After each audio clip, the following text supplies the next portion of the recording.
Na ir mes su jumis per tą pamoką kalbėjome kaip tik apie fizinius kitimus, viską išsiaiškinome apie juos, o šiandien mūsų pamoka kaip tik ir yra cheminiams kitimams skirta. Aš dabar labai norėčiau, kad jūs savo šią temą į sąsiuvinius užsirašytumėte. Štai mūsų tema 5.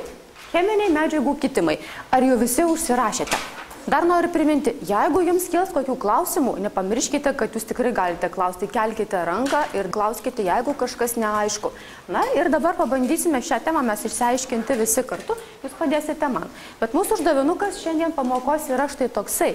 Jūs dirbdami grupėse ir stebėdami demonstruojamus medžiagų kitimus, susipažinsite su cheminiais kitimais ir išmoksite juos atpažinti.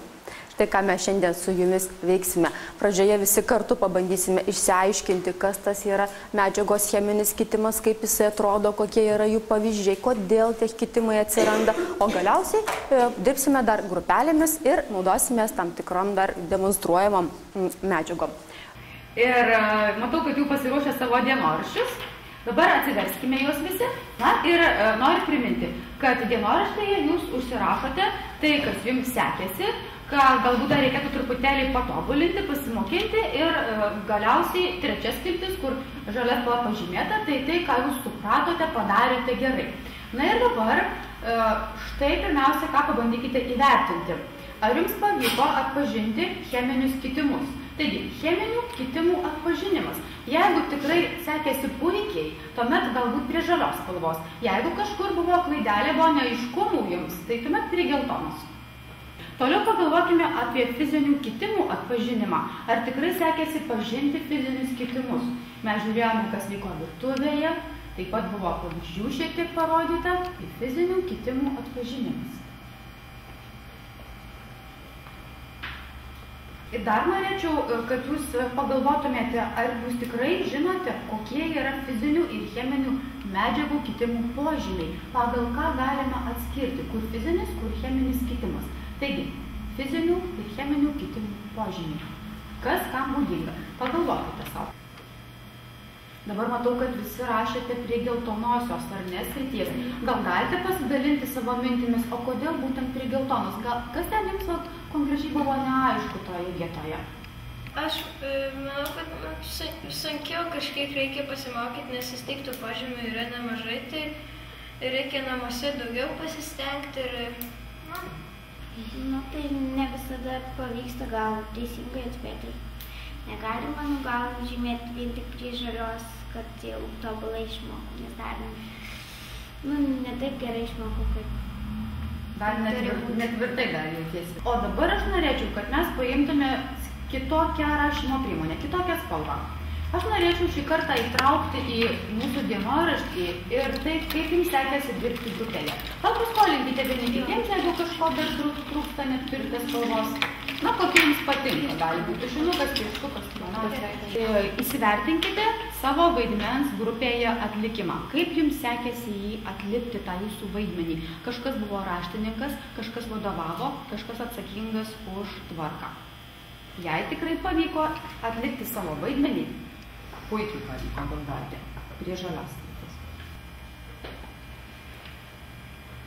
Dabar pabandykime įvertinti, kaip jums sekėsi idėją siūlyti. Jūs grupelėje turėjote pateikti, kaip galima daugiau pavyzdžių medžiagų kitimų virtuvėje.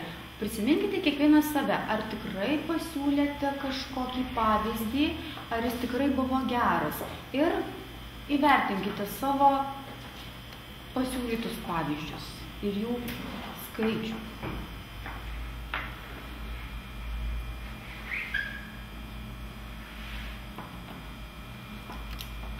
Na ir paskutinis įsivertinimas, tai yra bendravimas grupėje. Kaip sekėsi susitarti su savo grupės nariais? Ar jūs tikrai išklausė? Ar jūs išklausėte? Ar jūs tikrai sugebate susitarti su visais ir dirbti grupėje? Taigi, bendravimas grupėje. Aš matau, kad visi užrašėte žalioje zonoje, taip? Gal galite pasidalinti savo mintimis, kad tikrai ten viskas buvo taip gerai, gražu? Pasakokite apie savo grupelę. Na, aš manau, kad mūsų grupė tikrai buvo draugiška, visi bendravome, vieni kitų išklausėme, pateikėme vieni kitiems tikrai protingus atsakymus ir tiesiog visiems buvo įdomu, kokie ir kitų nuomonė. Buvau vadovas ir sekėsi gerai, buvo ir jūko, ir pykčių, bet viskas normaliai sekėsi. Pavyko susitarti, taip? Taip. Taip, nesusipykot? Ne. Nu, tai svarbiausia, geras vadovas. Matau ir įvertinai savo vadovavimą puikiai, ar ne? Taip. Tai labai Jums ačiū ir norėčiau priminti, kad dienoraštis yra skirtas Jums, kad Jūs stebėtumėte savo pažangą ir tiesiog, kad Jums tai būtų kaip patarėjas, ką dar reikėtų patobulinti, apie ką dar reikėtų daugiau pasimokinti, kam daugiau skirti dėmesio. Labai ačiū.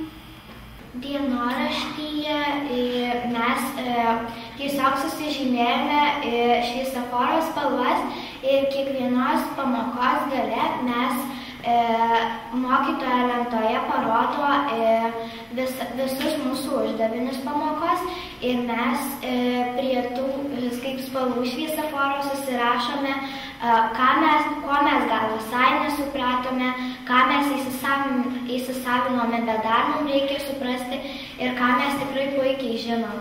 Tai aš galėčiau gal net parodyti šiek tiek, nes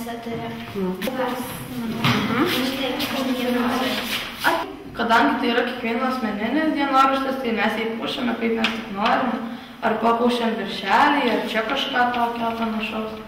Pagal temą, arba šiaip kažką. Nu, kad gražiau, kad mums jokio būtų įpildyti. Tiesiog, net būna kartais spalvos įdomiau, kaip spalvingiau pasirašai, įdomiau namie yra vartyti sąsiuvinį ir skaityti tas temas. Nu, aš aišku visą laiką pasigiriu tėveliam, kaip aš kažką išmokau, vieną ar kitą dalyką. Aišku, pasimokau, jei kažko nesuprantu, kad viską suprasčiau. Iš tiesų lengviau pasižiūrėti prieš savarankišką darbą, ką dar tau reikia pasistengti, kad pažymys būtų geresnis ir kad tikrai atsimintum jau, kol baigsi mokyklą. Aš visą laiką vertinusi sąžiningai. Man tai labai patinka kažkodėl netgi. Nu, tai yra pakankamai įdomu, nes tu žiūri, kaip tu atsakei į klausimus, gali stebėti savo pažangą.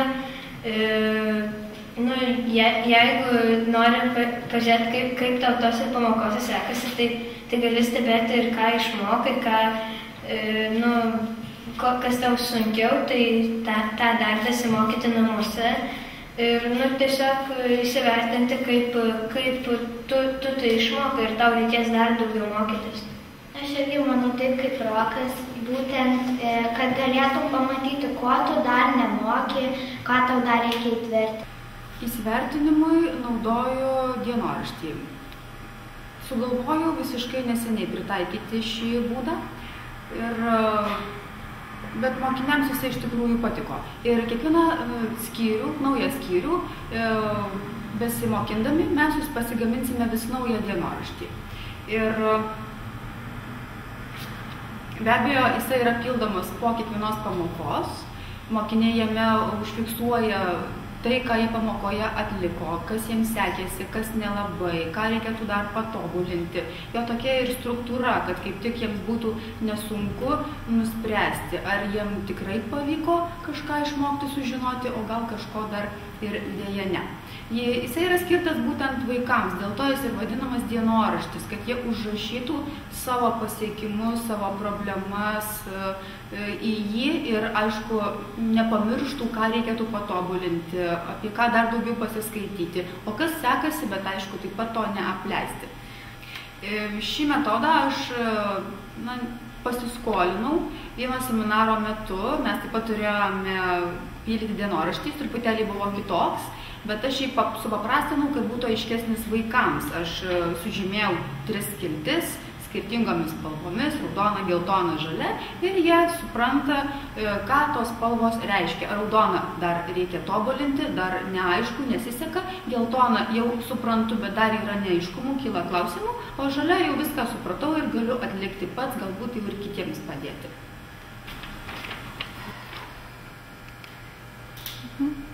Dienoraštis labai padeda ir man iš tikrųjų, ne tik vaikams, nes aš matau, ką jie pildo, kur jie rašo vienokias ir kitokias mintis. Mes taip pat pasišnekame, kas jiems buvo sunku, kodėl pasirinko vieną sritį, o ne kitą. Taip pat jie netgi patys klausia, man neleidžia pamiršti, kad mes jo nepildėm. Jeigu kartais taip atsitinka, kad nepavyko užpildyti, jie visi iš karto klausia, o dienoraštis, taigi mes dar turime jį užpildyti, tai jiems jisai tikrai patinka. Jie jį dekoruoja, pagražinę, paspalvinę ir nešiojasi, nepamiršta, visą laiką turi ir manau, kad jiems tas būdas tikrai patinka. Jie gali save stebėti.